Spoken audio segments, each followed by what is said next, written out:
Welcome to SVG-TV News for Friday, July 10th, 2020. I am Rochelle Batiste with the details.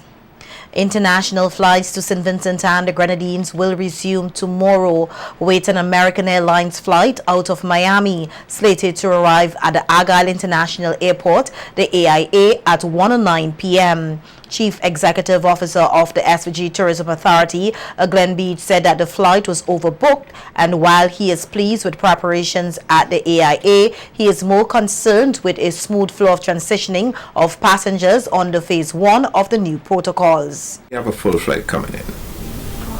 Tomorrow is about making sure we do the test properly. We get people through in an efficient way. That after people leave that airport, they go to wherever they're going, whether it's a hotel or a home, and they stay there for the next 24 hours until the test results, until the Ministry of Health gets back to them with their test results. This is St. Lucia had their first flight from American Airlines yesterday. I just spoke to them before you came in here. It went well. There was another Caribbean country that had it this week also. It went well. We need to make sure ours goes well also. It's not about the flamboyancy of American Airlines returning. It's about the efficiency of making sure that we have our tests done properly and making sure that people obey the laws and what is in phase 1 of the protocols. That's what it's about. Beach said that there has been some concern from the public with the resumption of international flights, which they say exposes persons here at home to COVID-19, which is yet to be brought under control in many countries, including the U.S. The Tourism Authority CEO said that he is pleased with the protocols in place, and it is now left up to the people to comply with these protocols and adapt to the new normal. I know amongst Vincentians, I've seen the comments of, we've gotten a few calls, I've gotten a few calls, why are we allowing a flight in? The flight coming in is no different to the sailors that were coming in.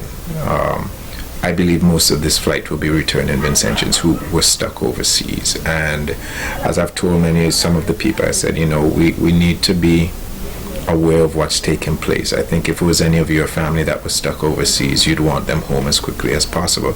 I do believe that the protocol that the Ministry of Health has put in place is good. That's phase 1. They are monitoring it as we go along to see what will take place for phase 2, and so we just have to be cautious. I know there's some excitement about I don't want to say opening up because we've never closed, about what is taking place in terms of having parties and so on, but just to say we still need to be careful. We're not out of the woods yet. We see what's taking place in the United States, in the United Kingdom.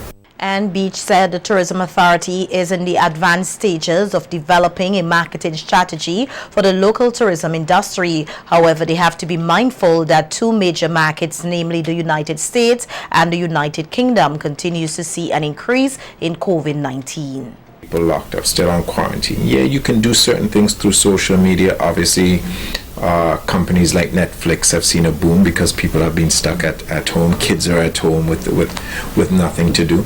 So you have to make sure that coming out of this, that you try and plan it right. And there's no exact science to it right now. Plan it right, that you're ready for when people come out. We can see the research that's being done, that people still want to travel. They can't wait to come out of this pandemic to travel. But there are going to be a lot of people who are also going to be scared, and a lot of it will depend on the protocols we have in place and the protocols their own country have in place. So yeah, we try and keep a presence out there. I do think there's certain things we could have done better with that, but we keep the presence. We have a marketing plan specifically for this pandemic and dealing with it, going through it, but we have to monitor and keep an eye on what's taking place out there. Our business matters. This is a sentiment from the vendors plying their trade outside the Massey store in Ardersville, which was seen on some placards at their stalls today as they continue to express their frustration after receiving notice to vacate the area. Earlier this week, our news team visited the vendors, who said the order to relocate came as a shock and expressed concern for their livelihood. The vendors were served notice yesterday and are expected to move within the next 7 days. Our news team visited the area today and spoke with some of the vendors who are adamant that they will not be leaving as they have nowhere else to go. This is me. I want to really and truly what I'm doing this one here for, because I don't understand all the ghetto youths them duty. One of the reason why they want to stop we from eat a little food on the street. We don't want to go and pick up no machine and make the people and them feel uncomfortable. We have youths to go to school. We have everything for do. And we want to know what's the reason and why the reason they want to move us. Look at we. Take a look at we and see what really going on. We don't trouble nobody. We're not a troublemaker.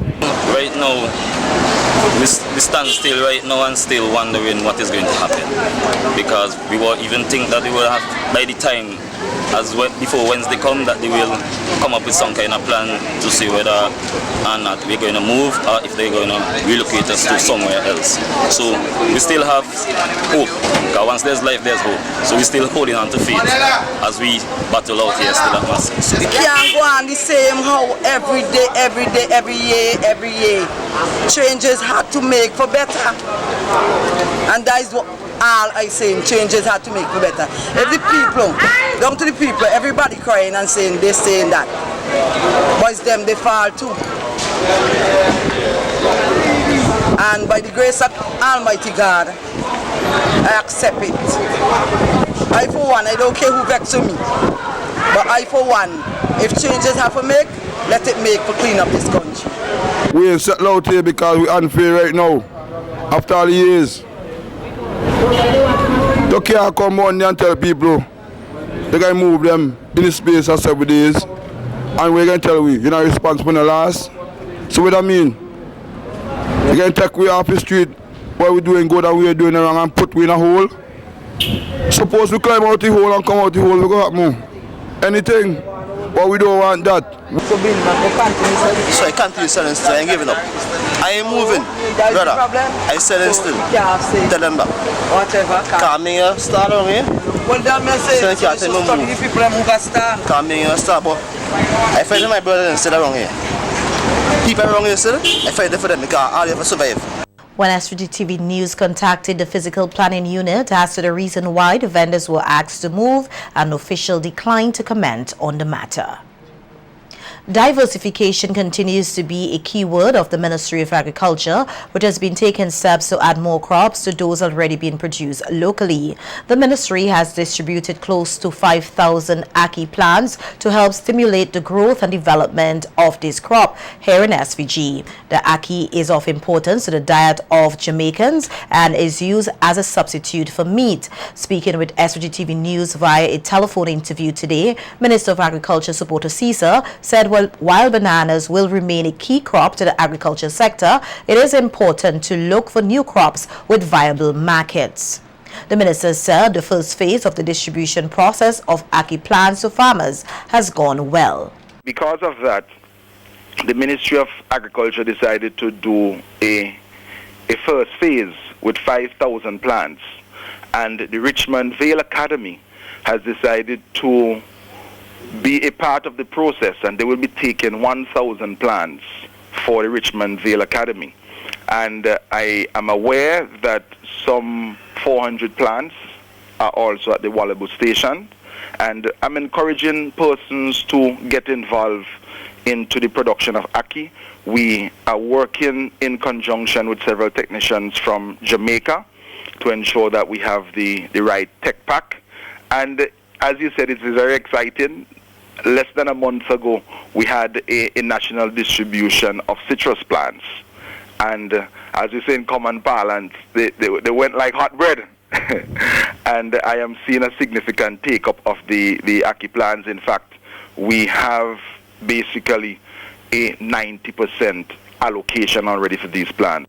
Minister Caesar said there will be a second phase which will see 20,000 plants distributed, with 50,000 plants to be distributed in the third phase. He said while the thrust is mainly focused on reducing hunger and undernourishment, there is much potential for exports. Envisage will take place is that we will consume more Aki locally, and then we will get into the value addition part of it, where we add value for export. Some persons are of the view that we should process package and export fresh and not place it in a tin because of course, all the preservatives. And with the Argyle International Airport, we have direct flights going straight into Miami and also into Toronto. So there is an export market there, and of course we have to pass all the phytosanitary measures that are there and the requirements. So I see us as being another member state in CARICOM that will be targeting the export market from the region for Aki. The Agriculture Minister took the opportunity to highlight how expansive the Aki industry is in countries such as Jamaica. In fact, in Jamaica, they cannot meet the international demand for Aki. And they have developed an entire value chain in terms of even do the canning of the Aki and export to Europe and also to North America. And it is used a lot by the diaspora. I know that there are some persons who have a fear about the Aki fruit because you know that you have to harvest it at a particular juncture, particular time of the maturity. We have gone past that fear, and with a lot of our students going to places like Jamaica to study, and a lot of persons, Vincentians in the diaspora, for example, in Brooklyn and in Boston, and even in London, where they go to a lot of Jamaican restaurants, we have exposed ourselves a lot to the eating of Aki. And there are a number of Jamaicans who are in St. Vincent and the Grenadines and persons from the African community. And it is now being a part and parcel of our culinary arts. 1,582 students in the country have registered to sit the Caribbean Secondary Examination Certificate CSEC starting Monday, July 13th. This was announced by Minister of Education Sinclair Jimmy Prince during a radio program last evening. CSEC that will begin on Monday, and it will run from the 13th to the 4th of August. After we finish the written exams or whatever they are, we will go into the orals. But we have 1,582 students who are prepared and ready to write these exams at the CSEC level. And then at the CAPE level, we have 535 writing that exams. And we also have private candidates, about 845 or thereabouts.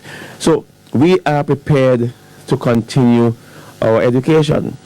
The Education Minister stressed the importance of students complying with all health protocols at the various examination centers. We're going to have a lot of people moving up and down and doing these exams. Of course, we continue to advise that people observe the protocols that are in place for their own safety and for their own health.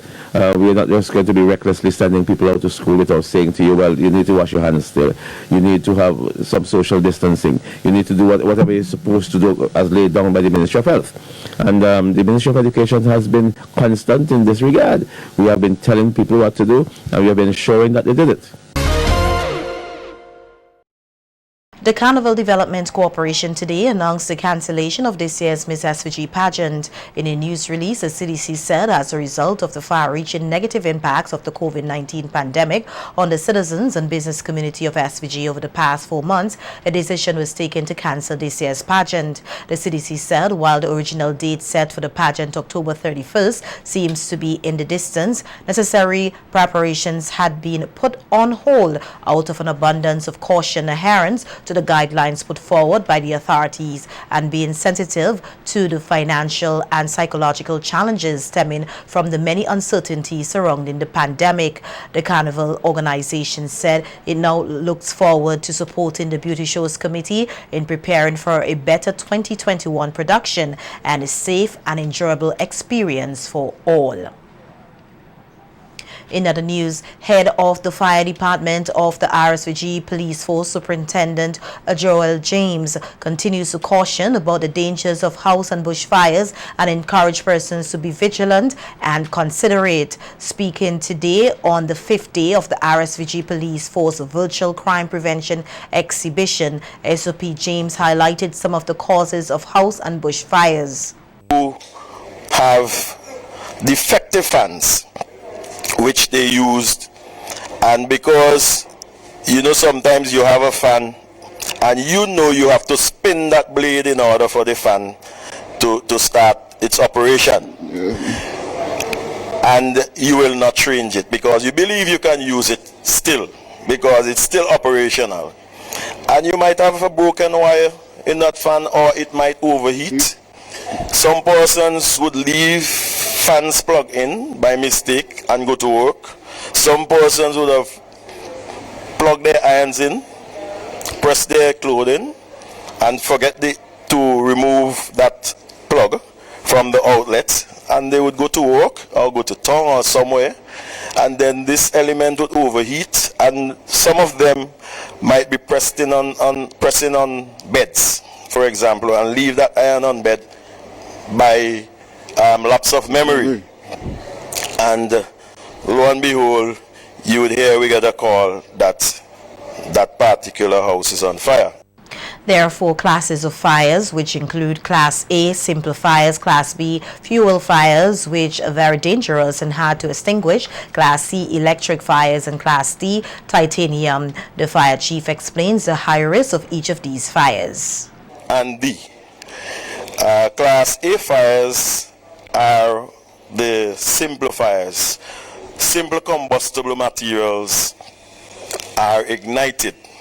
For example, a fire can start in this class by some form of energize. Class B fires, we're looking at fuel fires, which is very, very, very dangerous. And Class C fires are electrical fires. These fires are electronically energized. As I mentioned earlier, persons who would have plugged in their fans into overload outlets and such like. And then Class D fires, which deals with titanium and magnesium and so forth. For example, titanium fires, they are very, very hard to extinguish. For the first half of this year, the fire department recorded the most bushfires ever, and SOP James is urging the public to report culprits of bushfires. We would have had an increase in house fires as well because of the negligence of persons. And I want to say to you, the general public, please be vigilant in your homes and be vigilant in your neighborhoods. If you see someone lights a fire, a bushfire, please call us. You don't have to tell us your names. Call us or come in and speak to me. Your information will be kept confidential. I cannot. The ocean space around SVG is used for a number of activities such as recreation, inter-island travel, as well as livelihood activities such as fishing. However, this ocean space can be dangerous, and the RSVG Coast Guard Service used a virtual police crime exhibition to educate the public on some safety tips.